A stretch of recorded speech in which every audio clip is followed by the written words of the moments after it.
Saudi আরবের রিয়াদে মহানগর ও রিয়াদ জেলা আওয়ামী স্বেচ্ছাসেবক লীগের উদ্যোগে কর্মী সমাবেশ 2016 অনুষ্ঠিত হয়েছে।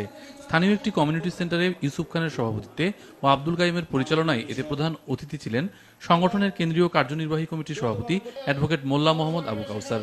বিশেষ অতিথি হিসেবে বক্তব্য রাখেন মোহাম্মদ শাহাবুদ্দিন, মোহাম্মদ মনিরুল ইসলাম, হাসনাত সুমন, রফিকুল হায়দার, ফারুক হোসেন সহ আরও অনেকে।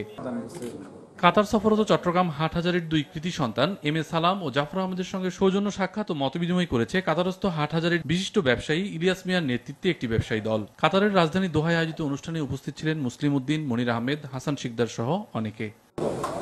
কাতারের মাদারীপুর কালকিনি উপজেলা আওয়ামী লীগের সাধারণ সম্পাদক তৌফিকুজ্জামান শাহিনকে সংবর্ধনা দিয়েছে কাতার প্রবাসী মাদারীপুর কালকিনি উপজেলাবাসী। রাজধানী দোহার একটি রেস্টুরেন্টে মানিক মোল্লার সভাপতিত্বে ও জামাল হোসেনের পরিচালনায় এতে বক্তব্য রাখেন সাইদ হাওলাদার, মামুন হাওলাদার, ওমর ফারুক চৌধুরী, ইঞ্জিনিয়ার আবু রাইহান সহ অনেকে। অস্ট্রেলিয়ার সিডনি থেকে প্রকাশিত মাসিক স্বাধীন কণ্ঠ পত্রিকার মোড়ক উন্মোচন উপলক্ষে হয়ে গেল আলোচনা সভা ও সাংস্কৃতিক অনুষ্ঠান। পত্রিকাটির মূল পৃষ্ঠপোষক ESI গ্লোবাল সার্ভিস। পত্রিকাটিতে গতানুগতিক সংবাদের বাইরে ভিন্ন সংবাদ পরিবেশনের প্রতিশ্রুতি দেন প্রতিষ্ঠানটির কর্ণধার কাজী আরমান। মুজাহিদ হাসান, RTV।